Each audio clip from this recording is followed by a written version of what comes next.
largest economy is China. So the top two largest economies in the world, there are growing fears that those two countries are lurching closer towards a trade war. What with the sanctions, what with the tariffs which were imposed recently by the US President Donald Trump. An additional 10% was originally announced, then another 10% on top of that.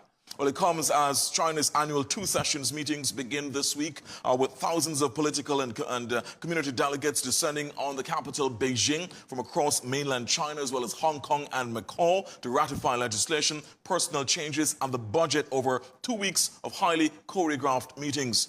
More on this, because the key targets, what have we been talking about, what have we been seeing so far from the two sessions? The headline target for 2025, according to China's government, is achieving GDP growth of around 5%. The government has also focused on other key issues and key indicators as well, quantitative targets such as 12 million new jobs, as well as matters of inflation, grain production, and energy consumption. It comes within the backdrop of the heightened geopolitical tensions and the tariffs that have been imposed by the US and the countermeasures by China. Well, Antigua and Barbuda also has a representative at the two sessions. Economist Peter Williams joins us now from Beijing, where it is 7:25 Saturday morning, 12 hours ahead in Beijing. Peter joins us. A very good morning to you. Good evening from Antigua. Good morning to you in Beijing, Peter. What's the latest that you've seen in terms of... yes, let's talk about what you've seen in terms of how the tariffs and the looming trade war between China and the US, how has that essentially determined how this meeting is taking place? Good morning from China, and happy International Women's Day to all the women, of course, of Antigua and Barbuda. Straight to your point. Well, actually, the issue of the tariffs in the US has only actually occupied a very small portion of the overall meeting. The Foreign Affairs Minister, in a special briefing on the sidelines, it was one of the issues that was raised during his press conference. And so, in essence, Chinese are saying, look, dear US, we see you coming. We understand what you are trying to do for your economy, but understand that the Chinese government will resolutely counter with any further tariffs.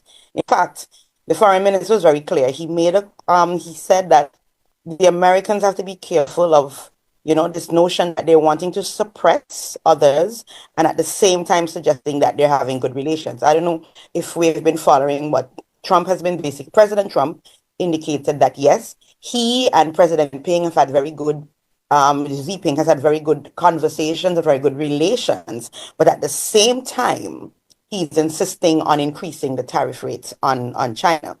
And so the foreign minister of China, Mr. Li Wang, is insisting that the Chinese will not be swayed by the US. He calls them bullying tax. Right. Peter, let's talk about the issue now of how the geopolitical tensions, the geostrategic shifts in the world, how that could impact Antigua and Barbuda and other countries in this region. In other words, what are the opportunities for Antigua and Barbuda and other countries in the region from the fact that China is dealing with, and other countries around the world are dealing with these geopolitical tensions? Could there possibly be more investment in this country? Well, let's start by looking at an interesting point. We know that the US is in the process of regaining control of the Panama Canal. And so many of us are focused on that and how that would impact on us. But one of the realities of that is that China has actually been preparing for that. I don't know if they read the cards early. They have been preparing for that. And so through the Belt and Road initiatives, they have been expanding the number of ports available across the Latin America and Caribbean region.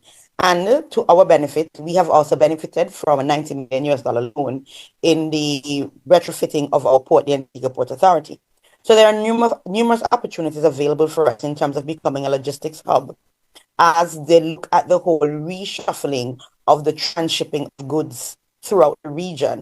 And so there's one opportunity. I know that it has been spoken about previously by Prime Minister Brown and also mentioned by Mr. Telemack, the port manager. But I think it's now for us to aggressively begin to look at that as an opportunity to begin to do direct shipping from China. Well, more direct route instead of going through the United States. That's one opportunity.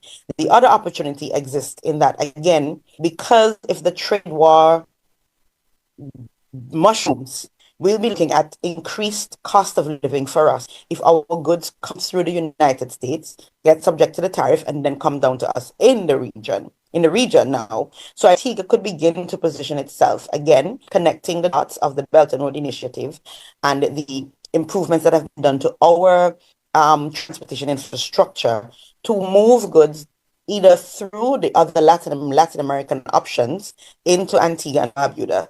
So then we can begin to look at how we address the issue of the cost of goods coming into Antigua. That's important for us because we use significant amount of goods for our tourism sector.